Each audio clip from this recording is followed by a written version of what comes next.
Hi, Rachel. Okay, so for my assignment, I'm interviewing Minaz. Hi, Rachel. She's my supervisor at Park People. She is the manager of outreach. And this is who I'm working on a Sparking for Change grant program with. I told her about it. Okay, so we'll jump right into it. How did you get to the current position that you're in? And what has been your professional journey leading to this place? So my background is environment. I studied environmental studies at university, and I worked in the field for 20 years. And I started in a grassroots position, working in the community, and then as the years went by, I started doing more administration in the organization and fundraising, and I really wanted to go back to the grassroots work. So I worked as a community animator in North York, working with groups, helping them do environmental projects. And that was a city program that ended. And then this opportunity with Park People came along. That's a position, community animator? Yeah, so it's about 10 years ago. Community animation is basically people working with community groups, helping them to animate their communities. So that was specifically around environment. So helping groups, if they want to start a community garden and they don't know how, then we would help them with that. Nice. So we're helping them fill in the gaps that they don't know how. Cool. Yeah, and so when Park People was just starting up and they were looking for people that could go out into the communities and work with communities to help them get animation going in parks. I had never worked in parks before, so it was very new for me. It's very unique. Yeah, and I hadn't worked with communities in that way either. I'd worked with environmental groups and people wanting to start environmental projects, which was quite different. But so I learned quickly. So that's how I came to know about Park People and started working with parks and community groups. Cool, Does that thanks. answer the question? Yeah, Okay.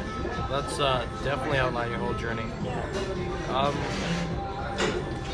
In your work, what are the strengths that you have and major motivations that you wake up with every day to keep doing this? So I mentioned that the grassroots work is what I love. I love working on the ground in communities. And so that's what gets me going every day. And so that's one. And then the other one is environment, like I love. And so I try, although it's Park People and you think it's green, it isn't really about environmental programming. It's about working with communities to animate their parks in whatever way they want. So that could be, any programming in the parks, but it could also be stewardship. So tree planting and cleanups and nature walks and that sort of thing. So we always try and get them to do some of that. It also helps them to then apply for other funding that is more environmental. Right. Yeah. So, One can lead to the next and so on. yeah. That's cool. So you like your work, you get the best of both worlds. What you like to do? I really do. Yeah, I do. wow. Yeah. 'Cause the environment is my passion, and the communities that I work with, the environment isn't. They're not thinking it with all the issues they have. The environment is often sort of the last thing that they think about. Very last, yeah. And so, but it's important. And so getting them to think, getting them to do a cleanup and then to think about, okay, what's the next thing I could do in terms of the environment? And so then a nature walk. And that way they start building a little bit of, love for nature. And so, for example, in Flemington Park, 5 years ago, when that was one of the first groups I worked with, and they wanted to do a festival, and they wanted $5,000 to do a festival, and I was like, okay, well, as you're a new group, let's start small. How about we start with a cleanup and then do a nature walk, and then we'll do the festival. And they started with a cleanup, and that cleanup has now become their sort of signature event. They get 250 people out to their cleanups every year. That's So a lot. it is really sort of bringing people to something that they may not necessarily have asked for or wanted, but that they eventually get quite good at. That's great. That's it's pretty much the basis of my program. It's like parks and green spaces are an asset that's usually untapped, unused. even thinking about my neighborhood park growing up, we just took that for granted. And so what you probably did was your family went on picnics, but you didn't use that green space as community. Never. And so this is what Park People tries and does, right? Like try and get, so in the downtown parks, people use their parks as their backyards because their backyards are so small. Yeah. And so they have farmers markets and they'll have movies in the park.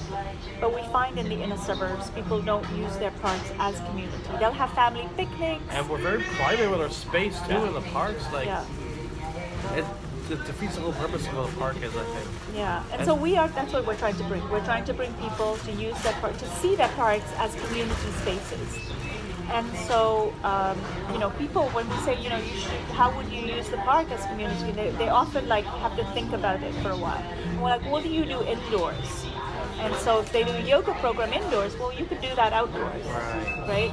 And if they do Tai Chi indoors, you can do that outdoors. You do a health workshop indoors, you can do it outdoors.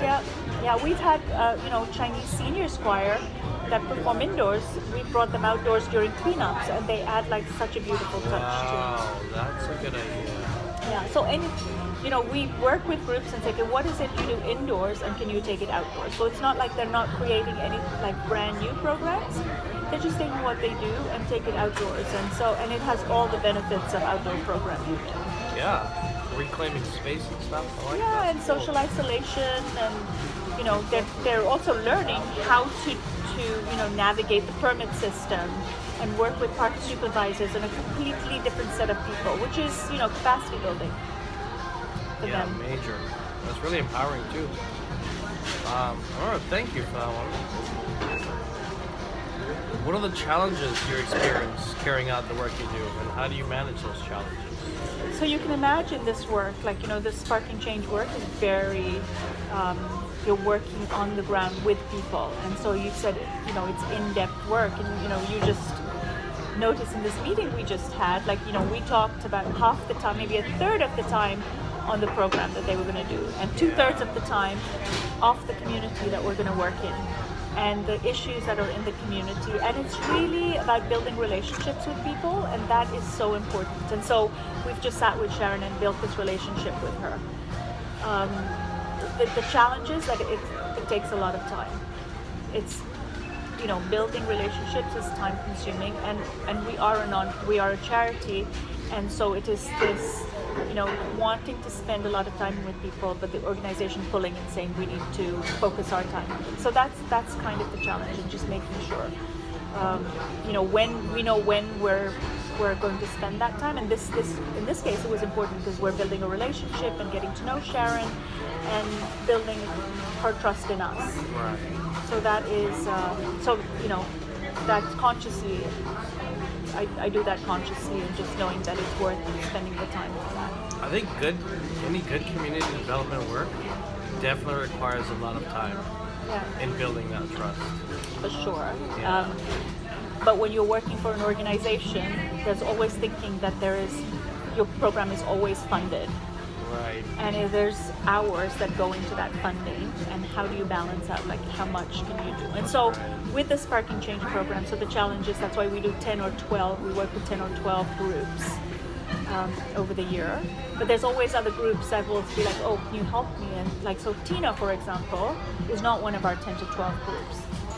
But it's worth helping her because she could be the link to Morningside Park for us, true, right? yeah. And the connection to the TRCA and the Midway. And so there's lots of other things that you think about in working with community. So lots of things to think about when you're working with community. Yeah. And you really have to be hands-on, and you have to have a love for people to work with people. It's not easy working in underserved communities, right? You really, if you don't have that love for people and don't understand and have compassion, then it's difficult to do that work.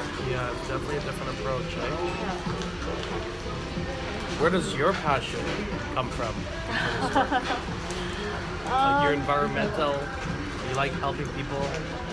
So yeah, the environmental piece is different because in general, the environmental piece is not about social, it's about community development, right? Because when you look at environmentalists, they're usually well-to-do people. Where you work, like I talked about in the underserved communities. True.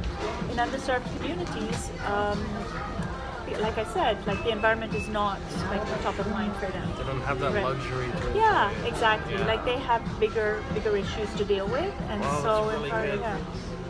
Perspective on that. Yeah, and I've been in the environmental field for over 20 years, and oftentimes I'm the only person of color in those conferences, right? So in the environmental movement, there is a well-known recognition that it is a very white field, and they always want to bring more diversity in. The challenge is there is limited funding for environmental programs, and so environmental organizations are always so focused on what they're doing. They don't have time for partnerships. They don't have time to, bring equity into their programs. But it is much needed, and so I think groups are starting to look at it, but it's very slow. Oh, yeah. Yeah, so that's why for me, it's like sort of, what was the question? Where does your passion Well, for yeah. this work? So, and my passion is, I did have the environmental piece, and now I'm, really working with communities, and I'd really love to see that connection, that diversifying the environmental field. And there is so much work to be done in underserved communities, and parks are. There's just something about parks that, we talk about social isolation, but once people come into green space, it takes away like issues and worries, and so It's like making a that reset connection. button, Yeah. I know sometimes I need that, and I go to the park and I just feel like I just get the reset button. Yeah. It's like clears your mind. Yeah. mentally. So after all your work is done, at the end of the day, I know this answer. We both know this answer, but I guess it's more like a confirmation. Do you think your work? The question says, do you think your work really makes a difference in the community? We both know it does. I've seen it. I'm helping it. I'm part of it. But how do you feel about the difference? I'll reword that question, Rachel. How do you feel about the difference that you make in your community, in the communities that you work in? Yeah, I tell people, because I've seen this, nonprofit organizations are a lot based on the funding that they get, right? So you'll get like $25,000 to do a program, and you have to work with a partner. And so what you're going to do is you're going to find a partner, Flemington Park, for an example. And so you have to work with Flemington Park. So you're going to go to this little organization in Flemington Park and say, can we partner with you? But what do you do when the $25,000 is finished? That's right. You don't have the time or the effort to, so you're out of there, right? So you're in. So underserved communities have seen a lot of that, like sort of in and out of communities. And so for my work, the work that Park People does, I find is really important to, when you're building connections with communities, to think long term. And so when we're giving them funding for the one time, but we're thinking, okay, when this funding is done, how are we going to support them next year? And so in the work that we do, we have to think about sustainability. And so I think that piece is really important, because over 5 years, we have worked with 60 communities. And so when I send out, when we have some opportunity to work with groups, I have those 60 groups on my list and send it to all of them. For workshops, we send it to all of them. It's keeping them engaged. You never know who's going to pick up, and then getting them to network. If somebody comes up with an opportunity, it's like, I'm thinking, okay, how can we help? Who could be good at this? If Dave, our ED, comes to us and says, Minaz, I'm looking for a member for our board, who can you think about? Like, I have relationships with all these people that I can come and say, okay, these people. When Jake comes and says, we're doing the public space incubator, are there specific communities in the inner suburbs that you can think about that we can sort of nurture to apply for this funding? I can say, yes, this and this and this group, right? And so, yes, I do think the work that we do is so important, because it's not just one-time work. And when you work in these communities, it's really important to think sustainably, because you heard Sharon say, and the woman I was talking to yesterday, it's like, often, we're just taken as, this is the community, we're just going to come in, work it, and then leave for their benefit. They don't think about what is the benefit to the community. So, I think our work really does make a difference, because it's ongoing work, and we're thinking about the communities all the time. And it's the community kind of drives the work. Absolutely. Yeah. We're not, we don't, I don't think we do, beyond the connections and the training and the mentorship and the nurturing, I think we do very little. We sort of stand outside, provide supports. The first year we'll work with them because we're building that relationship, we're helping them to take on programming. But then we take a step back and then we're like, okay, we're gonna help them network. This group that's come in and they're doing this gardening program, they can help this group. And so there's the networking, providing opportunities. There's Arts in the Park coming next to your park. How can we get you to partner with artists this year? And how can we get you to get your community to apply next year? So much work. Yeah. A ton of work to do, but it's so rewarding. Yeah, it's At so the end of the rewarding life, to very watch rewarding. it start and then the next year continue and the next year continue. Well, and it's people. At the end of the day, these are people, right? That just want better lives for them and their kids and their parents, and so you're just helping them do that. Well, we'll end on that good note. Thank you very much for your time and your perspectives, because you said these questions help you think. Your answers really helped me think. I think I understand this assignment a little bit better now. But nonetheless, thank you for your time and thank you, Roger, for coming to Park People. Yeah, Park People touches on everything that we've learned. Every single thing that we've learned, Park People touches on. So I'm gonna talk more with Rachel about that. Yeah, turn that.